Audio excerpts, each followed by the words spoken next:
Hello, we are here at SBC Summit Barcelona. I'm delighted to say I'm joined by Alex Tomic, the founder and CEO of Alea. Thanks for joining us. Thank you for having me. So aggregation, we've seen a boom recent years in aggregation. It's gone through the roof, you could say. What would you put that down to? So there's a basic law of offer and demand. Operators need more and more aggregators because there's more and more software providers. On one side, you have a couple of hundred of software providers to integrate. Literally more than 10,000 games, maybe even 20,000 games. I stopped counting. You know, it's like back in time when there is this war of search results between Google and Alta Vista, and I have 1 billion, 10 billion, and at some point they stopped doing this game number. We're still in that phase in the iGaming industry. And the thing is that there's a bottleneck. An operator cannot integrate one software provider per month, or even maybe one software provider per week. And some of them, they just have 5 games. So you need a technological partner just in terms of integration. I'm not even talking about, imagine you need to do the QIC, the commercial, etc. You need a partner to be able to do that for you. You can't integrate all of them. It's just not possible. But you need to try all of them, because at some point there is this golden nugget in the middle. All right? So it's a necessity to have an aggregator today.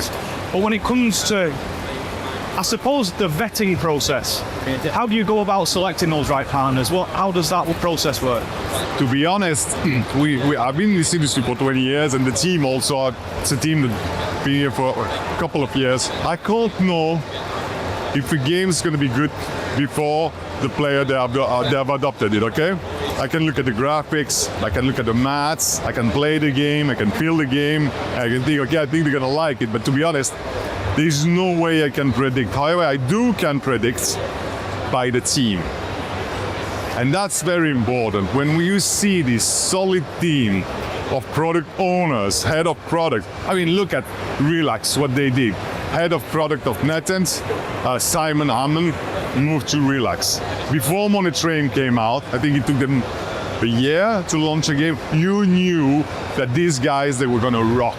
Quantitative quality is a big thing in slots.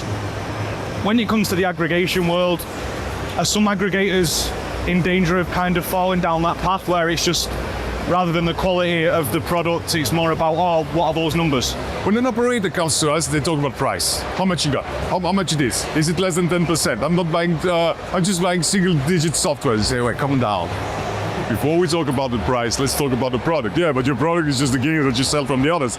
No, actually, my product is an API that you don't see.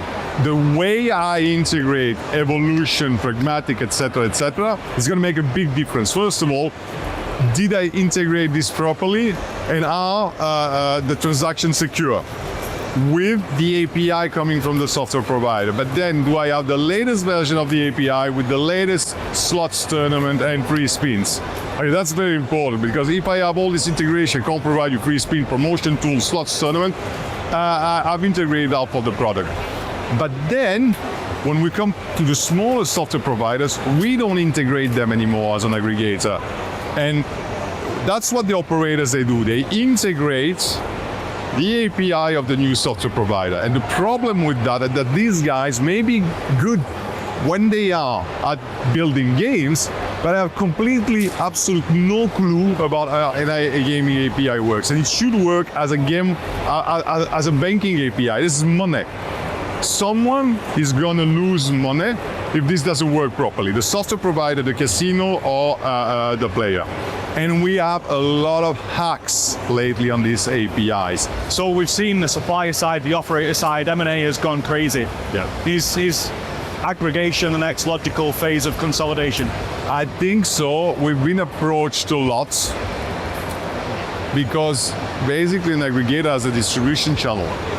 You are integrated in many operators. We receive more and more demands. We, Alea, want to be focused on aggregation. We don't want to do platform because we have partnership with platforms, and we don't want to enter in competition with them. We are developing our own platform, but to become to have our own B2Cs, but we don't want to resell the platform. We want to focus on aggregation, also because it gives us access to very big customers that have their own platform. So yes, aggregators are definitely becoming the new hot kids on the block, you know? Yeah. Thanks a lot for joining us. We appreciate your time. Thanks a lot. Thank you very much.